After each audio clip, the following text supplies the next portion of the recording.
Olá a todos e todas, meu nome é Mariana Emilene, sou arquiteta e urbanista e atualmente mestranda em Ciências do Ambiente pela Universidade Federal do Tocantins. E eu estou aqui hoje para poder apresentar o artigo Plano Diretor e Meio Ambiente, o que se tem pesquisado a respeito, do qual eu sou coautora junto às professoras Sara Rodovalho e Lucimar Albieri, que são professoras no mesmo programa de pós-graduação. Nosso artigo se insere no eixo temático de Planejamento e Gestão Ambiental do Ambiente Construído no 2º Congresso Brasileiro de Mudanças Climáticas e Resiliência Urbana. Bom, e como sugerido pelo título, nesse artigo nós debatemos o Plano Diretor, que se trata do instrumento central de planejamento urbano adotado pelo Brasil hoje, mas que apresenta suas raízes em 1930, quando a gente tem o planejamento urbano se consolidando enquanto uma prática profissional. E a gente tem que, a partir de 1950, existe uma intensificação da elaboração desses planos no Brasil, porém, também influenciado pela ditadura que começa alguns anos depois, os planos elaborados nesse período, eles têm um viés autocrático e numa tentativa de modernização das cidades brasileiras e compensação daquilo que eles identificavam naquela circunstância como um atraso dessas metrópoles.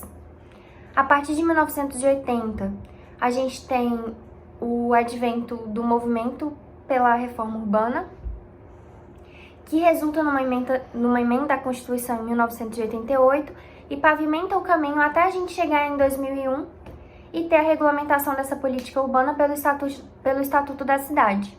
E a gente tem que o Estatuto da Cidade ele passa a integrar as dimensões ambientais, sociais e econômicas desse planejamento urbano. E essa área de conhecimento ela vem ganhando uma importância muito grande. Vale mencionar que no ano de 2025 está prevista a 6ª Conferência Nacional das Cidades, que tem ênfase em mudanças climáticas. E trazendo um panorama atual, a gente percebe que tanto as cidades estão ganhando relevância na discussão sobre sustentabilidade, quando a gente passa a observar que a maior parte da população mundial atualmente reside em cidades, então elas são o locus central para a gente alcançar as diretrizes de sustentabilidade previstas, tanto nas discussões internas quanto nas agendas internacionais. E além disso, o IBGE, na pesquisa de 2024, aponta que 53% dos municípios brasileiros apresentam um instrumento, o que mostra ser uma possibilidade muito interessante para a gente ter a concretização dessas políticas previstas, né? É uma hipótese de integração muito importante. Além disso, atualmente estamos passando por um período de mudanças climáticas, e o que tem resultado numa urgência da gente integrar essas diretrizes nos nossos instrumentos de planejamento, principalmente frente às catástrofes ambientais que a gente tem vivenciado e na importância da gente se alinhar internamente com as agendas internacionais e as políticas previstas nesse sentido. Além disso, durante o desenvolvimento dessa pesquisa, nós percebemos a carência de estudos críticos e análises sistematizadas que analisam ou discorrem sobre as dimensões ambientais nos planos diretores. Geralmente, a literatura que relaciona plano diretor, ela prioriza os aspectos jurídicos e urbanísticos desses planos, o que resulta num debate, de certa forma, fragmentado sobre a efetividade socioambiental desse instrumento. Nesse contexto, nosso problema de pesquisa foi a produção acadêmica ter abordado de forma diversa essa relação entre os planos diretores e a pauta ambiental nos municípios brasileiros. E o nosso objetivo foi de analisar a relação entre esses planos diretores e as questões ambientais a partir do modo como ela tem sido abordada na produção científica brasileira.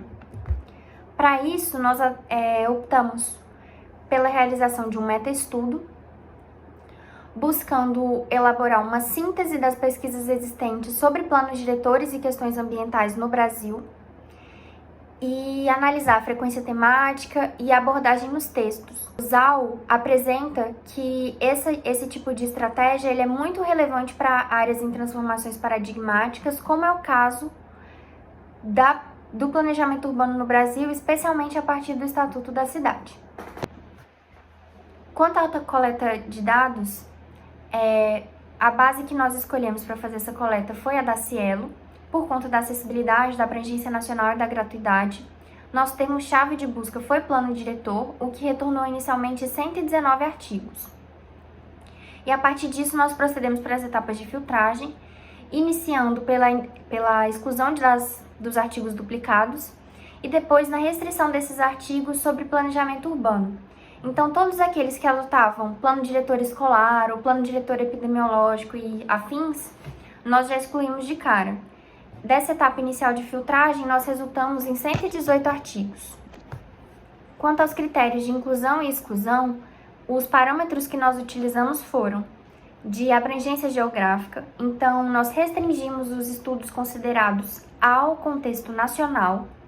O recorte temporal também foi importante, então optamos por trabalhar só com artigos publicados pós 2001, por conta da promulgação do Estatuto da Cidade, que promove uma alteração paradigmática do ponto de vista da produção desses planos diretores.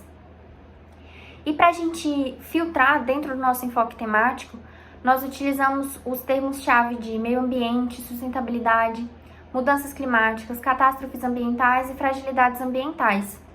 Isso se deu por conta da busca desse alinhamento dos termos-chave e a presença deles em agendas internacionais, como a Agenda 2030, com foco especial para o ODS 11, o Acordo de Paris, a urgência climática e afins. E o último critério para essa filtragem foi de priorizar estudos que analisassem planos já implementados. Então, aqueles que tratassem de uma abordagem que era exclusivamente teórica ou com uma perspectiva de futuro, de recomendação, eles também não foram considerados nesse contexto. E aí, como estratégia para a gente realizar a análise desse material coletado, nós utilizamos como referência Bardan, e aí procedemos inicialmente para uma pré-análise em que a gente realizou o refinamento da amostra com esses critérios indicados e resultou em 33 artigos. A partir disso se deu a exploração do material, então esses 33 artigos foram lidos integralmente para poder validar a aderência ao tema e na sequência a gente procedeu para o tratamento e interpretação. Então esses artigos foram agrupados em grupos temáticos, foram identificadas as similaridades e as divergências nas abordagens e nas conclusões que esses autores chegaram. Quanto à síntese e interpretação, nós fizemos esse agrupamento sistemático pela analogia temática. Então, aqueles que falavam de integração ambiental ficaram juntos, sustentabilidade urbana, gestão de riscos, e eles foram segmentados dessa forma. E a partir disso, nós procedemos para a análise crítica, em que discutimos as contradições e as lacunas dessa integração da dimensão ambiental nos planos diretores e a avaliação da efetividade das políticas urbano-ambiental frente às demandas climáticas. Então, enquanto resultado da nossa metodologia, nós analisamos esses 33 artigos que permitiram uma revisão crítica e também replicável em relação à literatura dos planos diretores e meio ambiente no Brasil. Quanto aos resultados propriamente ditos, o primeiro aspecto que chamou a atenção foi em relação à distribuição geográfica desses estudos.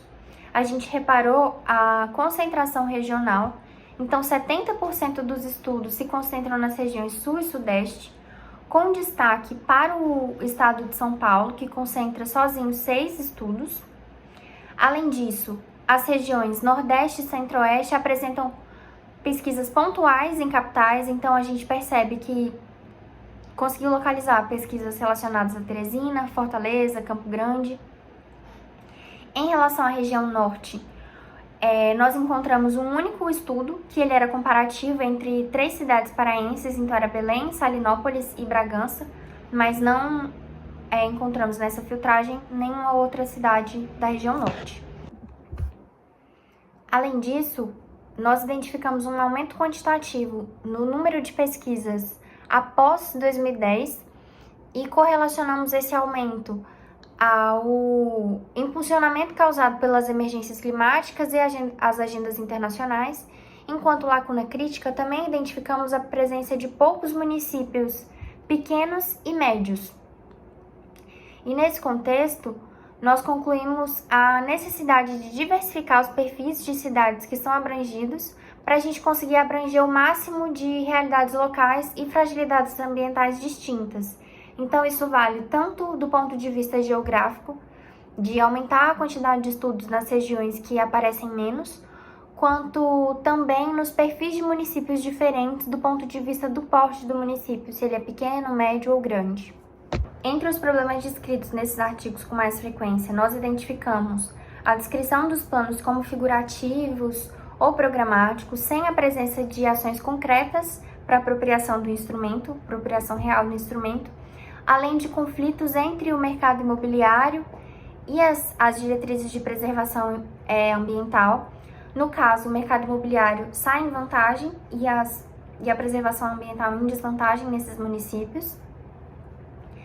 A demanda de degradação hídrica é presente também em 40% desses artigos, então a gente observou muito relato de contaminação de córregos, falta de proteção de mananciais e inundações ocorrendo nesses municípios. Expansão urbana em áreas de preservação, então a gente tem a perda de áreas verdes e conflitos em zonas de amortecimento também em detrimento de mercado imobiliário. E o tema de mudanças climáticas tem se tornado mais aparente pós-2020. E aí, na maior parte desses estudos, foi relatada a ausência de políticas específicas nesses planos para atender essa nova demanda. Quanto aos desafios institucionais e as recomendações, nós identificamos que foi muito relatado as falhas na gestão, então uma queixa é a desarticulação institucional e a falta de integração entre os planos diretores e outros atores envolvidos no planejamento urbano e ambiental.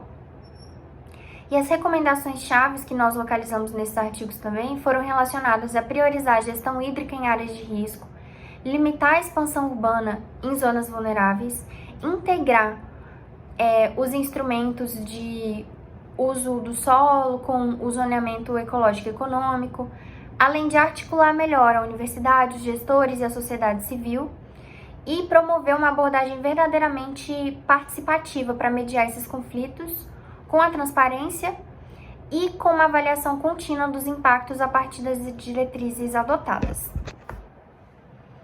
E concluindo, enquanto contribuições, esse artigo buscou trazer, do ponto de vista teórico e metodológico, uma sistematização crítica da produção acadêmica sobre o tema, e do ponto de vista social e ambiental, a necessidade de maior articulação entre o planejamento ambiental e urbano.